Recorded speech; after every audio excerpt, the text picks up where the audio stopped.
Hello, Corey here from Health and Fitness After 50. Thank you for joining me today.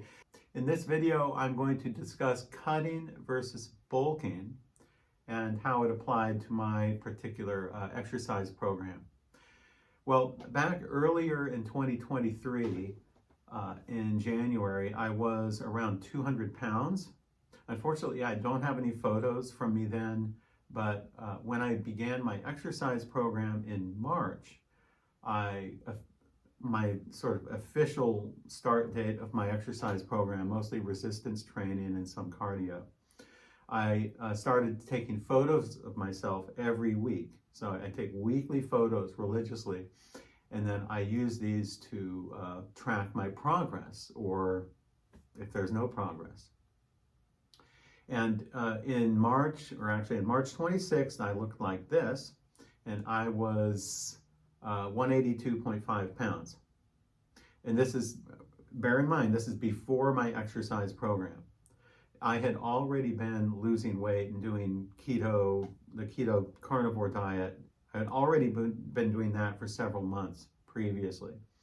So this 182 that I was in March is, was light. That was a light weight for me.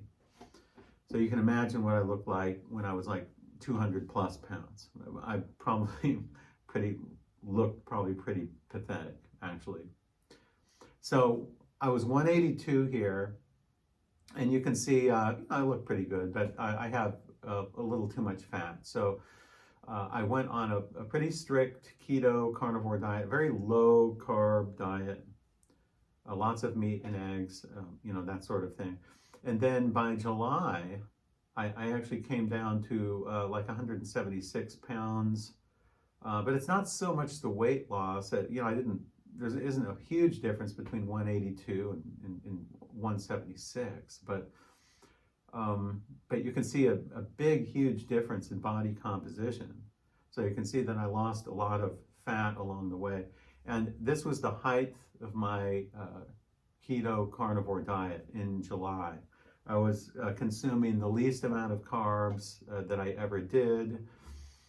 It was very successful in losing weight. I have to give it to the keto carnivore diet. Very low carb diets do work for losing weight and losing fat especially. But once I got down into the 170s, I think the lightest I got was 175. Once I got into that range, about the 175 range, for me, because everybody's different now. I'm only 5'8", but still, anything for me under like 170, I think it's just too thin. It's just too thin. I remember when I was a vegan, like about 20 years ago. I was a vegan for a couple of years, and I got down to like the 150s. I was like looking really like anorexic. So for me to be in the 150s is really very anorexic looking. The 160s, maybe a little bit better, but I think I'm a little too thin in the 160s. 170s is optimal, I think. I think that was my goal, to get down into the 170s. My goal was 175 when I first embarked on this journey. And so I attained my goal in about July. I attained my weight goal. I didn't want to go anything below that. I didn't want to go anything below around the mid 170s for me. I could have done that, but I would have turned into more of like a runner looking person. Like I don't want to be a skinny runner anymore. I want to build muscle because I'm 60, I'm getting older, and I want to build muscle.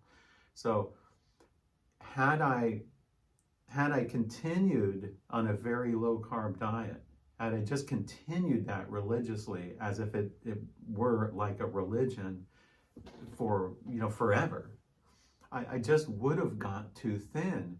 I felt myself getting too thin.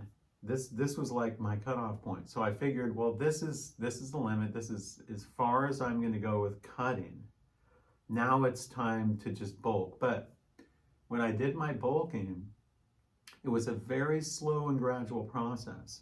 It was something that was sort of main gaining, as they call it, main gaining. I pretty much kept my weight pretty much steady throughout the months, but just it just nudged forward just a little bit. So then in 4 more months after July, my latest photo looked like this. And you can see that I was 185. Actually, this morning as I weighed myself, I was 185. And so I actually exceeded my original weight of 182. And this is another good reason to take photos every week, because if you do not take photos every week, you will not be able to track your progress very well. Because had I not taken photos, I would have looked at my weight. I would have looked at, oh, I'm 185 now, I'm getting fat, that's bad, I need to start losing weight. So you don't want to go by just how much you weigh, you want to go by how your body composition is. The best way to track that is by photos. And so once a week I take photos. And then, so you can see a progression. Now let's look at these 3 photos right next to each other. Now we have me at the start of the exercise program here in March.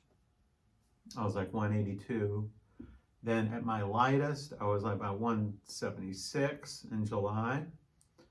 I was leaning out well. I was getting rid of a lot of fat. I was doing more running, more cardio during that time. But that was my limit.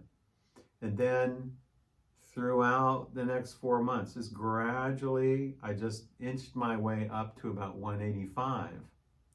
Actually, I think I have a lot of water retention. I think I'm more around 183 or so. So if I got rid of all my excess water, I'd be probably around 183. Part of bulking up is not being afraid to have a little extra water weight in you, because that's going to be conducive for muscle growth. So you can see that I'm much more bulkier now than I was 4 months ago in July. But not only that, but you can see a big, huge improvement in my musculature here, especially in my upper body here. And I feel my core is much stronger, even though I may have gained a little bit of fat along the way in that bulking process. My total weight gain was about 8 or maybe 9 pounds. So of that 8 or 9 pounds, yes, maybe it was a pound or 2 of fat I gained along the way.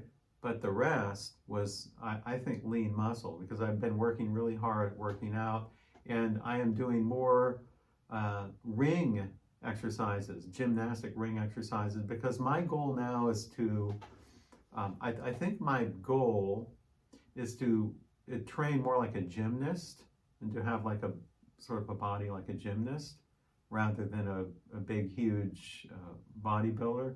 So I think that's the track I'm on now. And you can see that in July, at my thinnest, at my lightest, I was on my way to becoming a skinny runner. So had I continued keto for like another year or so and lost, another 10 or 15 pounds, I would have been on my way to being a skinny runner. I don't want to be a skinny runner. I do not want to be. I'd rather be like a thickly muscular built gymnast. So I think that's my goal right now. And I think I'm getting there, slowly but surely. So if you're interested in this sort of thing, in body composition at any age, just check the links below this video and you can see more photos and see my story on my website. But in the meantime, thank you for joining me until we meet again.